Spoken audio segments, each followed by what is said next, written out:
Onde que aparece o pessoal que está entrando aí?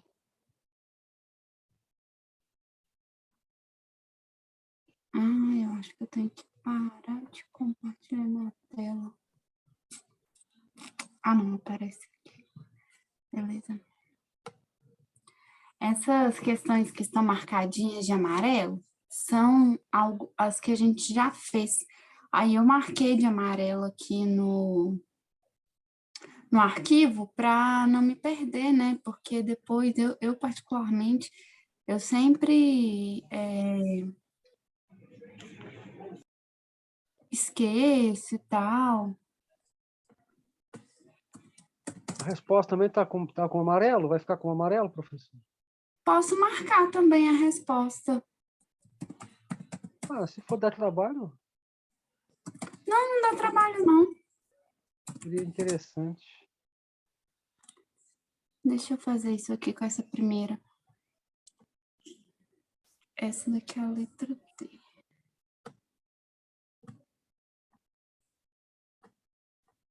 Legal. Isso. Bom, pessoal, já está...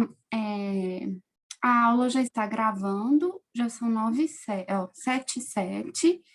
E aí, o pessoal que vai entrando vai aparecendo aqui na minha sala e dá para eu ir aceitando, que vai aparecendo aqui para mim na minha tela. E aí, eu acho que eu já vou começar a aula, então, para a gente não perder tanto tempo. Pode ser, né? Deixa eu ver se apareceu mais alguém aqui.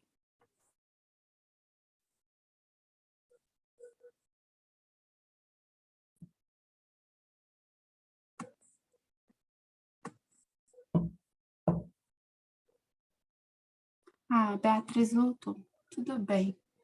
Então, tá bom.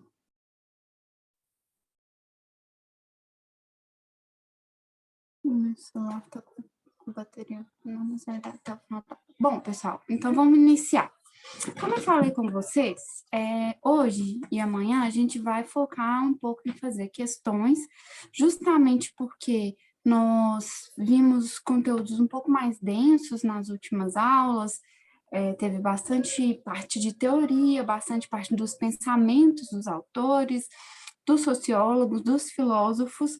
Se vocês tiverem questões sobre as aulas passadas, vocês podem colocar também, tá? Inclusive durante a aula, não precisa nem de ser agora.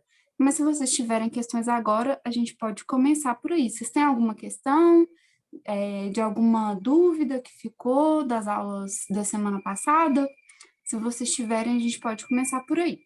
Se não, eu vou sugerir para nós começarmos a responder e fazer essas questões que são do Enem. Podemos? O que vocês têm questões? O que é isso que está acontecendo aqui? Deixa eu isso aqui. Deixei. Vocês têm alguma questão? Alguma dúvida?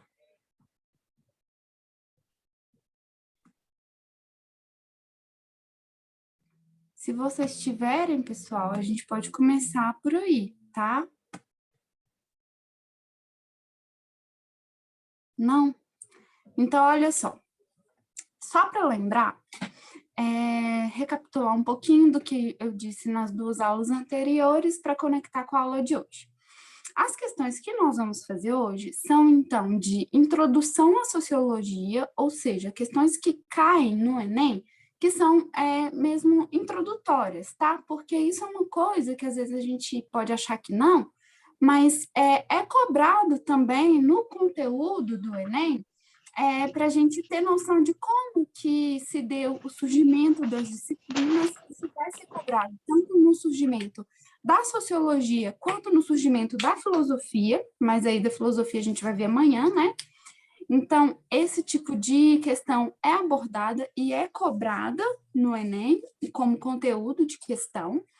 E também, no caso específico da sociologia, eles costumam cobrar do paradigma, né, da sociologia como uma disciplina científica.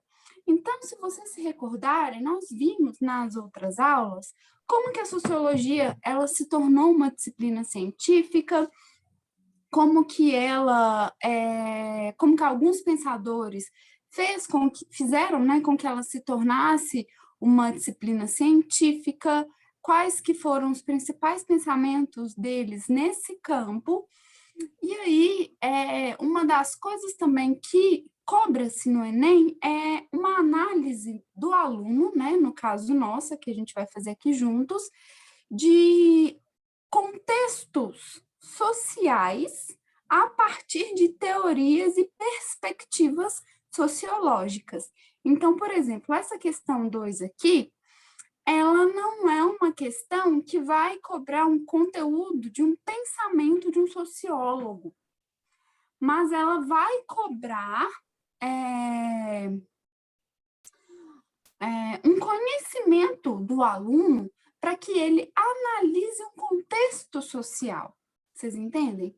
Então, a gente precisa ter um pano de fundo da teoria, uma compreensão teórica, e então aplicar essa compreensão no mundo, né? Nesse contexto, e é isso que a gente vai começar a fazer agora. Eu anotei que são 14 questões que temos hoje, e a gente só viu a primeira. Eu não vou repetir porque a gente já fez, já está até marcadinho aqui, então tem gravado nas aulas passadas, né? Acho que na primeira aula. Então, por isso que eu não vou repetir. Mas, se vocês assistirem a aula, tiver alguma dúvida, a gente pode parar e fazer, tá? Isso não tem nenhum problema. Vocês não precisam ficar com vergonha sobre isso, mas eu só estou falando isso para a gente conseguir fazer o máximo de questões que a gente puder hoje, para a gente continuar com o conteúdo nas próximas semanas, beleza? Então, vamos lá.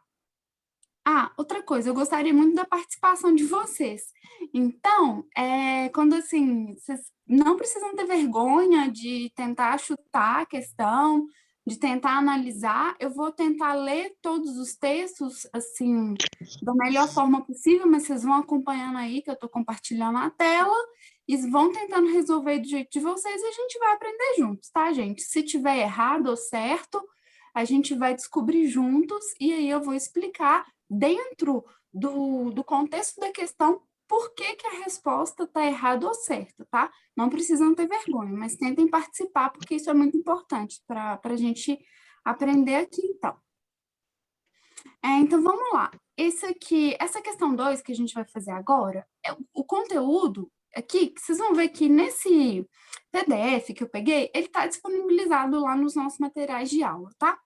Aí ele sempre vem aqui, né, a disciplina, então aqui a gente tem sociologia, e aqui vem o que é o conteúdo que está sendo cobrado pela questão. Então, aqui está, política, poder e Estado. Eu lembro que na primeira aula a gente viu quais conteúdos que são cobrados dentro da nossa disciplina no Enem. Então, esse realmente é um dos conteúdos que é cobrado. Então, esse daqui é do ano de 2021, que foi esse Enem que era referente a 2020, né? E esse aqui foi do Enem digital. Então, vamos lá. São 2 textos e a gente vai ter que, provavelmente, relacionar os dois. Então, quando tem questões, assim, sobre 2 textos, é muito importante que a gente preste atenção, pelo menos, assim, nas palavras-chave dos 2 textos, para a gente conseguir relacionar os dois. Então, texto 1. C igual a M mais D menos R. A equação desenvolvida pelo economista Robert Klitgard descreve a corrupção. Traduzindo em palavras, temos a corrupção, que é C, que é dada pelo grau de monopólio, M, existente no serviço público, mas o poder discricionário D, que as autoridades têm para tomar decisões, menos a responsabilização R, que é basicamente a existência de mecanismos de controle. Outras versões da fórmula acrescentam ao R uma dimensão moral, que também funcionaria como uma barreira contra a cultura da corrupção. Esse aqui é um texto, então, desse autor aqui, Schwartzman, Fórmula da Corrupção. Vocês depois podem acessar. Texto 2, sobre corrupção também, né? Corrupção significa transação ou troca entre quem corrompe e quem se deixa corromper. Trata-se normalmente de uma promessa de recompensa em troca de um comportamento que favoreça os interesses do corruptor.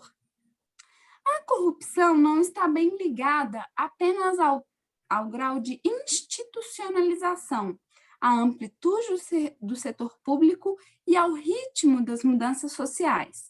Está também relacionada com a cultura das elites e das massas. Depende da percepção que tende a variar no tempo e no espaço. Bobbio, esse daqui é um historiador e sociólogo que chama, acho que Norberto Bobbio, e aqui são outros autores com ele que escreveram então, esse livro, Dicionário de Política. E aqui o que a questão vai pedir? O segundo texto complementa a compreensão do fenômeno da corrupção tal como abordado no primeiro texto, na medida em que... Então, o que está pedindo? Para a gente relacionar os dois textos. Está afirmando que o segundo vem complementando o primeiro. E aí está pedindo para a gente identificar como que o segundo texto complementa o primeiro. Então, vamos ver as opções. A. Comprova a limitação do sistema normativo pátrio. Isso aqui a gente já pode excluir, porque a hora nenhuma, isso aqui é tratado em nenhum dos dois textos. Então, pessoal, por isso que eu falei com vocês, é muito importante a gente se atentar às palavras-chave. Quando a gente vê, já nas opções, coisas que não foram tratadas nos textos, a gente pode excluir, entende? Ah, Ludmila, mas será que não é? Não, não é. Por mais que, muitas vezes, a alternativa, talvez ela vai recontar algum elemento em outras palavras, isso pode acontecer, mas ela não vai trazer a alternativa certa, né? A alternativa correta, ela não vai trazer nenhum conceito novo, entende? Todo o conceito assim da alternativa correta, ele vai estar presente no texto, ou nos dois textos, como é o caso dessa questão. Aqui, a gente está falando de um conceito novo que não está presente em nenhum dos dois textos. Então, essa daqui já pode ser eliminada. Opção: evidencia a atuação de agentes externos ao Estado. C. Elucida o padrão de idoneidade do setor empresarial. D. Minimiza a capacidade de mobilização da sociedade civil. E. Demonstra a influência dos atores vinculados ao judiciário. Posso falar que também essa daqui, a letra E, a gente já pode excluir, porque em nenhum dos dois textos é mencionado o judiciário. E como eu falei, a alternativa certa, ela não vai trazer nenhum conceito novo que não esteja presente nos textos. Então, a gente já pode começar a excluir por aí. A A e a E já estão excluídas. Qual vocês acham que, então, seria a alternativa correta? Lembrando que o que a questão está pedindo é que a gente compreenda o porquê de o texto 2 ser um complemento das informações apresentadas no texto 1. Ludmila, eu vou ficar com a B, tá? B. Alguém mais tem alguma opção? B de bola. Eu já ia marcando aqui que essa aqui tá Perfeito.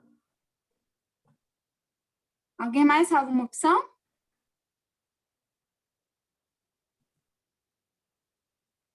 Então, Fábio, você acertou. É a B de bola. Por quê? Olha, gente, parabéns. Muito obrigado. Parabéns. Como eu falei, a letra A não é, porque ela traz um componente, um conceito totalmente novo que não está presente em nenhum dos dois textos, então a gente já pode excluir.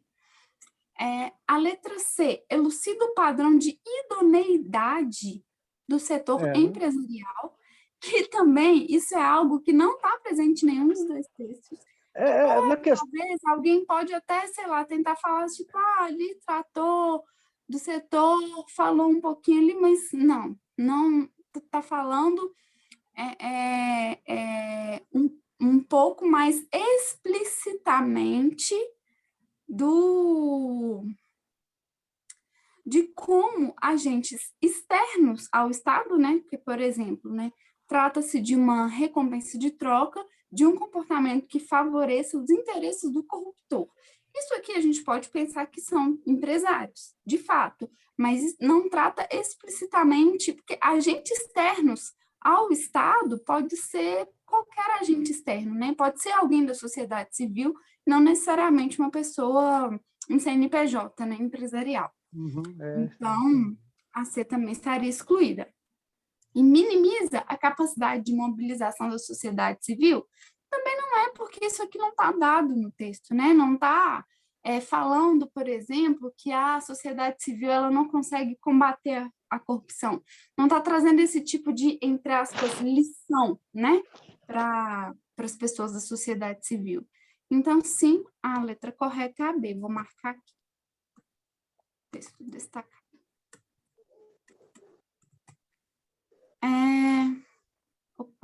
Questão 3. Sociologia, política, poder e Estado e democracia e representação política. Então, aqui a gente já tem 2 conteúdos na mesma questão. Ano 2021, Enem digital. Então, vamos ler o texto base. Numa democracia representativa, como é o Brasil, o direito de votar para a escolha dos governantes que irão ocupar os cargos do executivo e do legislativo é um dos direitos fundamentais da cidadania. Na impossibilidade de participação direta do povo nas decisões que deverão ser tomadas a respeito de questões da máxima relevância para o interesse público, a escolha de representantes para o desempenho dessas tarefas foi o caminho encontrado para que as opções reflitam a vontade do povo. Texto chamado Em Busca da Democracia Representativa. Na perspectiva apontada no texto, a consolidação da democracia no Brasil baseia-se na representação popular por meio dos ou das. Quais são as opções que vocês acham? Opção A, fóruns sociais. Opção B, partidos políticos. Opção C, conselhos federais. Opção D, entidades de classe. Opção E, organizações não governamentais. Pois é, Ludmila, eu vou ficar com a letra E agora, tá? Eu sei que eu estou sendo um pouquinho muito rápido, mas é porque eu estou seguindo a sua leitura, porque fóruns sociais Pode falar. Não se enquadra dentro desse texto. Mas assim, olha só para chamar sua atenção, na perspectiva apontada no texto, a consolidação da democracia no Brasil baseia-se na representação popular por meio de... O que é a representação popular que consolidou a democracia no Brasil? Não. Deixa eu mudar aqui, eu vou ficar com a A. Desculpa. Se eu for muito rápido, eu posso até errar agora, mas se eu for muito rápido, a gente acaba fazendo coisa errada mesmo. Tem que pensar um pouquinho, sim. Não, mas eu vou ficar com a A. Se eu tiver errado, depois você... Opa! Tem alguma coisa aqui. Toda hora sai da minha tela. Alguém tem mais alguma opção? Acho também que é essa. A. A. Mais alguém? Então, pessoal, a resposta correta é a B. Por quê? O que é que representa as pessoas na democracia representativa do Brasil que a gente vai lá e escolhe para nos representar? Dentro dessas opções que estão dadas aqui, o que de fato a gente tem na política institucional que nos representa? São os partidos políticos. Os partidos políticos.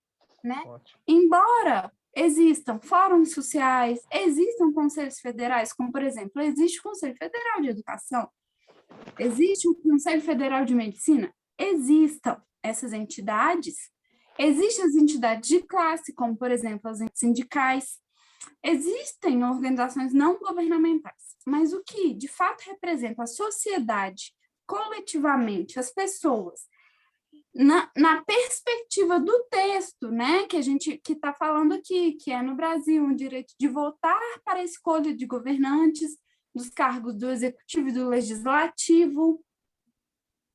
Prestem atenção, né? Uhum. E ainda fala que na impossibilidade de participar da participação direta do povo, né, da gente, de nós mesmos irmos lá e votarmos, né, nas coisas, a respeito de questões que devem ser tomadas, né, que são de máxima relevância para o interesse público, a escolha de representantes para o desempenho dessas tarefas foi o caminho encontrado para que as opções reflitam a vontade do povo. Que representantes são esses, né?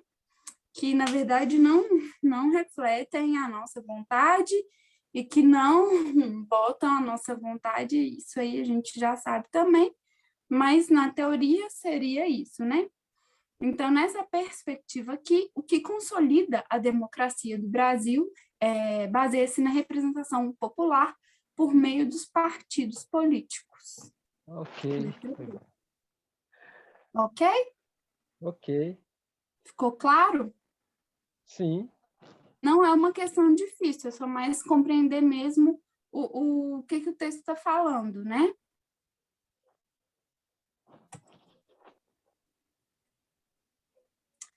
Nossa, caiu muita coisa desse Enem em 2021. Então, essa questão 4 é sobre o Max Weber, e a gente não vai fazer ela porque a gente não viu ele, a gente vai ver na próxima aula, então nós vamos pular. Questão 5. O nascimento da sociologia como ciência. E isso foi um pouco do conteúdo que nós vimos na aula passada, né? Então, esse aqui foi do Enem 2019. Então, vamos lá.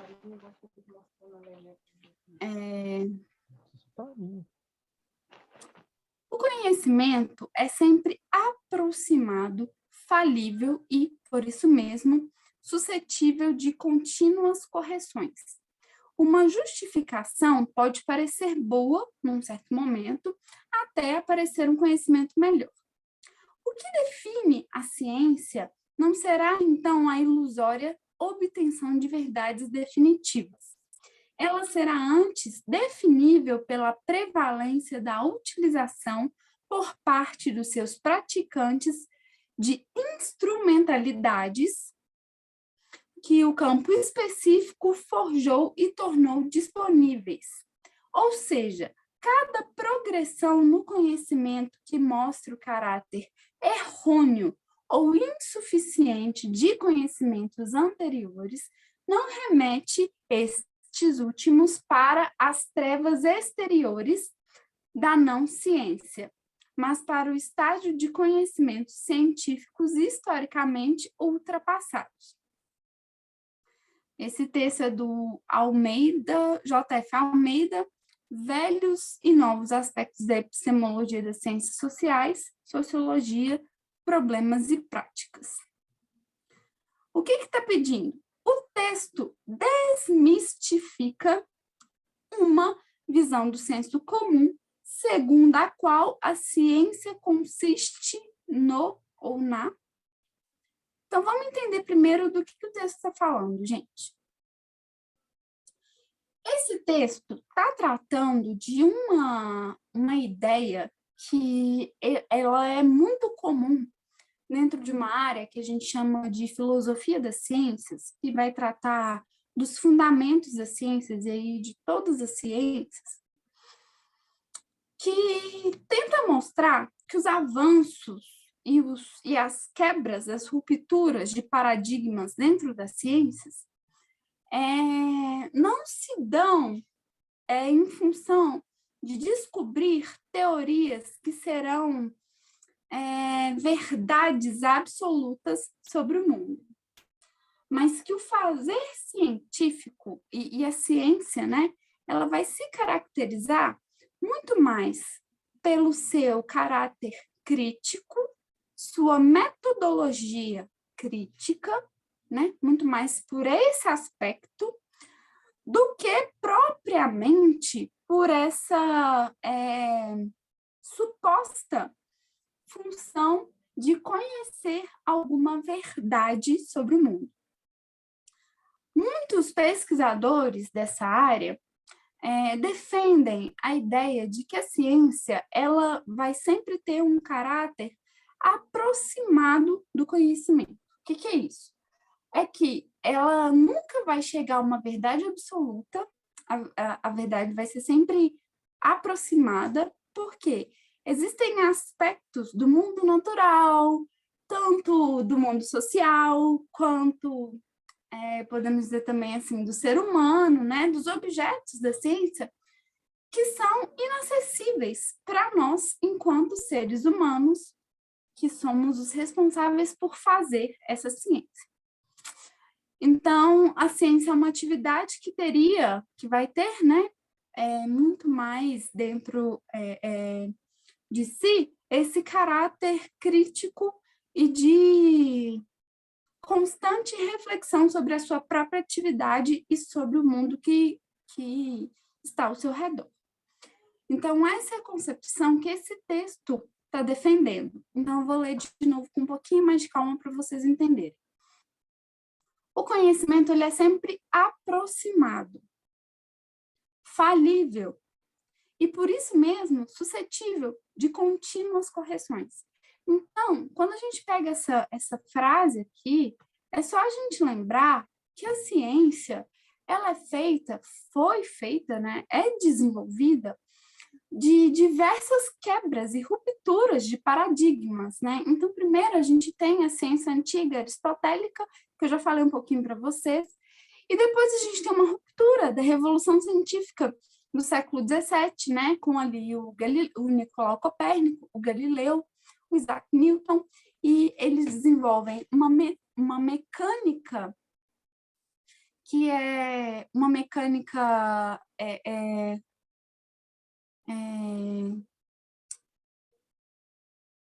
das coisas do mundo, né? Do mundo comum, do senso comum, né? Poderemos dizer assim. A gente pode dizer que a mecânica newtoniana é uma mecânica das coisas do senso comum, né? Então, por exemplo, quando ele fala que um corpo permanece em seu estado de repouso ou de movimento retilíneo uniforme, a não ser que seja interferido por alguma força externa sobre ele. Correto? Isso seria a primeira lei de Newton, né? A lei da inércia. Então, depois a gente vem com um rompimento, ou seja, uma quebra de paradigma dessa ideia, dessa mecânica newtoniana, para uma mecânica que a gente chama de relativística, que vem das ideias de Einstein, quando ele propõe a relatividade restrita e a relatividade geral. Então, a relatividade, ela começa a falar, por exemplo, que o movimento ele vai depender da posição do observador, né? Então, que o movimento ele é relativo. Então, essa ideia de movimento retilíneo uniforme é quebrada, né? Então, começa a haver uma nova compreensão desse conceito de movimento. Depois a gente tem a mecânica de partículas muito pequenininhas, que é a mecânica quântica, né? Então, essa mecânica, ela vai desenvolver uma nova concepção. Até porque, por exemplo, como que a gente vai compreender o movimento de partículas subatômicas, sabendo que elas são imperceptíveis, mas que elas deixam rastro de energia. Então, olha só como as coisas são todas rupturas e quebras de paradigma. Vocês conseguem perceber? Isso seria o desenvolvimento. Assim, eu estou falando, gente, de uma forma muito rudimentar, tá? Falando é porque eu estou tentando ilustrar com algo assim, que é um pouco mais claro, assim, que todo mundo conhece. Mas vocês conseguem perceber como que o conhecimento, por exemplo, ali, o Newton, o Galileu, eles chegaram a um conhecimento aproximado, falível, e aí quando a gente tem aqui agora com o Einstein, a gente vê que ele vai sempre sendo aprimorado e vai sempre sendo corrigido. Vocês conseguem compreender isso? Então, olha só, continuando o texto. Uma justificação pode parecer boa num certo momento. Pode até parecer um conhecimento muito bom naquele momento ali. Mas aí aparece um conhecimento melhor. Compreendem? O que define a ciência não será a ilusória obtenção de verdades definitivas. Ela será, antes, definível pela prevalência da utilização por parte dos seus praticantes de instrumentalidades, ou seja, né, de instrumentos e métodos, que o campo científico forjou e tornou disponíveis. Como eu falei com vocês, o que vai definir essa atividade da ciência não vai ser essa obtenção que, segundo o autor aqui, ele chama de ilusória, né, de verdades absolutas, definitivas, e sim esse caráter crítico, esse caráter de utilizar um método e, como ele coloca, de instrumentos, que o seu corpo, né, que o campo científico, ele forjou, ele moldou e ele tornou disponível para o conhecimento público da humanidade. Então, cada progressão no conhecimento que mostra o caráter errôneo ou insuficiente dos conhecimentos anteriores não remete esses últimos para as trevas, mas apenas para o estágio de conhecimentos científicos historicamente ultrapassados. Então, quando a gente vê a teoria da relatividade de Einstein, a gente não vai falar que Newton ele era não cientista, ele era acientífico. Não, a gente vai falar que ele desenvolveu uma teoria que foi ultrapassada porque a humanidade acumulou e desenvolveu conhecimento científico suficiente para poder promover uma superação daquele paradigma que foi, então, a mecânica clássica, que é a mecânica newtoniana. Está fazendo sentido para vocês? Vocês estão conseguindo entender o raciocínio? Eu tentei destrinchar o texto o melhor possível aqui. Porque, então, o que a questão pede, né? A questão pede que o texto que a gente mostre, a questão pede que a gente mostre que visão do senso comum sobre a ciência o texto está desmistificando. Então, vamos ver as opções. A. Conjunto de teorias imutáveis. B. O consenso de áreas diferentes. B. A coexistência de teses antagônicas. D. O avanço de pesquisas interdisciplinares. E. Preeminência dos saberes empíricos. Alguém consegue responder? Eu vou chutar, Ludmila. Pode falar. Eu vou dar um chute, mas eu tô indo. Eu fiquei perdido entre a C e a D, mas eu vou ficar com a D. Então, vamos lá. O texto ele está desmistificando uma visão do senso comum. Gente, eu lembro que eu expliquei para vocês o que seria o senso comum na aula passada. Gente, a gente pode tirar que o senso comum ele acha que é a ciência? Que a ciência sabe de tudo e que a ciência nunca vai errar. E essa tentativa de desmistificar é esse conjunto, essa noção do senso comum, que a ciência consiste em um conjunto de teorias imutáveis, porque as teorias da ciência, elas mudam. Elas mudam.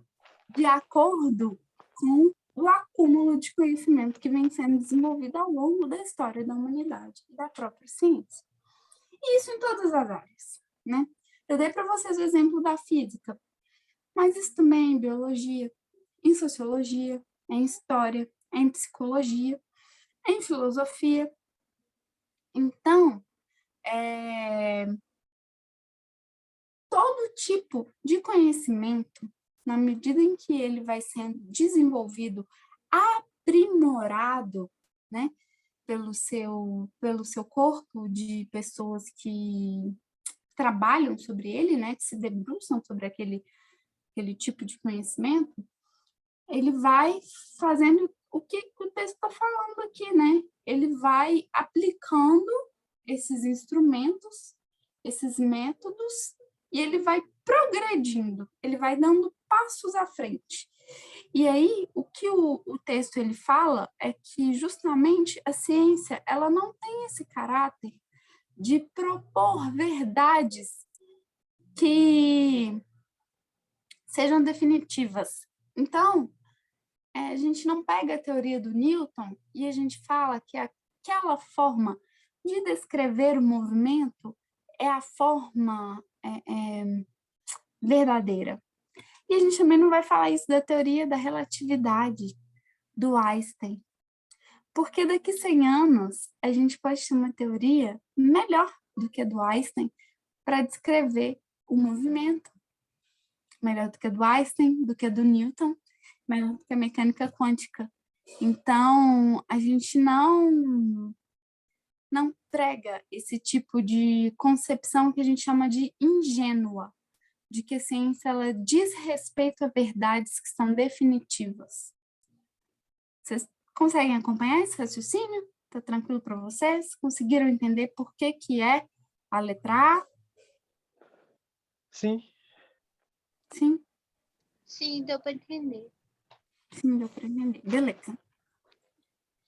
Dá tempo de fazer mais uma questão ainda, eu fiquei um pouquinho mais nessa, porque eu tentei destrinchar o texto, assim, justamente porque eu achei, assim, como eu falei para vocês, o tema não é tão difícil, mas o texto, ele fica um pouquinho puxado, aí eu acho que a gente tem que destrinchar um pouco às vezes.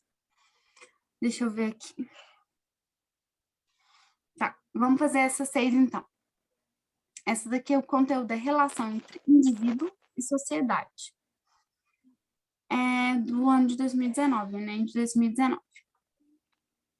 Penso que não há um sujeito soberano, fundador, uma forma universal de sujeito que poderíamos encontrar em todos os lugares. Penso, pelo contrário, que o sujeito se constitui através das práticas de sujeição ou de maneira mais autônoma, através de práticas de liberação, de liberdade, como na antiguidade, a partir, obviamente, de um certo número de regras, de estilos que podemos encontrar no meio cultural. Esse é um texto do Foucault, chamado Ditos e Escritos. Foucault é um filósofo, mas que ele também é um teórico no campo da sociologia, da psicologia social, da criminologia. Então, ele tem vários campos em que ele é estudado. O texto aponta que a subjetivação se efetiva numa dimensão. Vamos tentar responder e depois eu explico. A. Legal, pautada em preceitos jurídicos. B. Racional, baseada em pressupostos lógicos. C. Contingencial, processada em interações sociais. D. Transcendental, efetivada em princípios religiosos. E. Essencial, fundamentada em parâmetros substancialistas. Ludmila, eu estou gostando mais de errar do que acertar, porque você explica mais, então eu vou tentar acertar essa, mas eu vou chutar de novo, eu vou ficar com a C. Que quando eu erro, você explica e me tira dúvida. Alguém tem mais algum chute?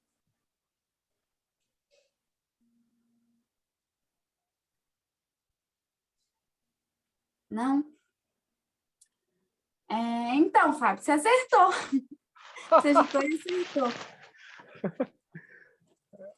Contingencial, processado em interações sociais. Vou só marcar aqui, mas eu vou explicar. Primeiro, vamos entender do que ele está falando nesse texto. Eu acho que esse texto é um pouquinho até mais, ele é menor, mas um pouquinho até mais difícil que o de cima, né? Pela escrita dele, é um pouco mais difícil, mas o tema, assim, não é tanto, não. Vocês vão entender. Primeiro, vamos entender. Eu não sei se a gente falou muito, assim, mas relação entre indivíduo e sociedade é uma relação que a gente vai encontrar em algumas teorias sociológicas, em algumas teorias filosóficas também, em algumas teorias da psicologia social também, embora isso aqui não seja o nosso foco, né, lógico, mas só para vocês se situarem, que vamos tentar compreender. Eu já até dei um exemplo aqui para vocês, por exemplo, da Covid, né? Vocês lembram que eu falei com vocês? A pessoa, ela tem noção que, por exemplo, utilizar máscara, se vacinar, manter o distanciamento, ficar o máximo em casa que ela pode, né? Tirando o fato, né? Tem que trabalhar e tal, essas coisas que a gente sabe. Tudo isso é melhor para o social, correto? Todo mundo sabe, as pessoas sabem disso. Né? Tem 1 ano e meio que a gente está vendo falar disso, todo mundo sabe disso. Mas a pessoa, ela prefere dar uma vazão aos seus desejos, aquilo que ela quer individualmente para ela, do que respeitar os aspectos sociais, das relações e das interações sociais. Então, por exemplo, a pessoa ela prefere ir para uma festinha do que passar, sei lá, um final de semana em casa. Ela não tem que trabalhar, ela pode comprar uma comidinha diferente e fazer em casa. Não, ela prefere ir lá para uma festinha e se aglomerar. Ou então a pessoa ela prefere não se vacinar, né? Ou então a pessoa, ela prefere não usar máscara em locais que são públicos e que não são arejados, por exemplo. Né? Então, assim, você percebe que há uma tensão, né? Que em alguns momentos a gente tem essa tensão entre o indivíduo, que somos nós, como nós somos constituídos, e a sociedade. Só que esse tipo de oposição de que trata o texto, ele é um pouco mais fundamental. Aqui a gente está tratando de uma situação específica, como eu coloquei o exemplo da Covid. Mas, quando a gente fala na constituição da nossa identidade, como nós nos identificamos enquanto sujeitos perante o mundo, né? Como que nós nos apresentamos enquanto sujeitos perante o mundo? Nesse momento, a gente pode ser tanto influenciado pelos meios sociais nos quais nós estamos inseridos, quanto nós podemos influenciar os meios sociais à nossa volta. Então, tem todos esses aspectos. o texto ele está justamente discutindo esse aspecto, né, mais fundamental de como que o sujeito ele é formado dentro da sociedade. Então, o que o Foucault ele vai defender? Ele pensa que não é um sujeito soberano, fundador, de forma universal, que podemos encontrar em todos os lugares. Ele não acha isso. Ele acha que o sujeito, cada indivíduo, quando ele fala de sujeito aqui, ele está se referindo à ideia de cada indivíduo, cada um de nós, se constitui através das práticas de sujeição ou, de maneira mais autônoma, através de práticas de liberdade e liberação, como na antiguidade, a partir de um certo número de regras, de estilos que podemos encontrar no meio cultural. Então, para o Foucault, o que ele defende é que o sujeito, o indivíduo, ele se constitui, ele começa a constituir a sua personalidade, né? Essa ideia nossa de sujeito, essa ideia de personalidade, daquilo que nos constitui enquanto indivíduos, para ele é de uma maneira mais autônoma, cada um se constitui de maneira individual, né? Sozinho, através de uma liberdade, né? Mas, claro, que isso sempre tem regras, isso vai depender de sociedade para sociedade, e também de estilos, mas isso que a gente pode encontrar no meio cultural, né? Então, isso vai depender do meio que nós estamos inseridos, mas isso é contingencial. O que é contingencial? É algo, gente, que depende do contexto, que é aleatório, é contingente. Não é algo determinado, que vai ser sempre assim, né? E que é processado por meio das interações sociais. Então, por exemplo, a gente pode dar um exemplo que o meu sujeito, o meu eu enquanto indivíduo, me constituir da forma como eu sou, por conta das interações sociais que eu tive ao longo da minha vida, mas elas foram contingenciais. Se a minha vida tivesse sido de outra forma, então, provavelmente nós teríamos uma outra Ludmila, e não essa aqui que vos fala. Vocês entendem isso? Essa ideia? É um pouco isso. Sim. E é isso. Na aula que vem eu pretendo falar um pouco sobre o Max Weber, mas eu queria também continuar um pouco falando dessas questões, a gente resolvendo essas questões. E amanhã a gente tem aula de filosofia. Tá bom, pessoal? É isso. Bom. Beijo. Vejo vocês amanhã. Espero que vocês tenham gostado da aula. E até mais. Tchau, tchau. Até. Boa noite. Boa noite.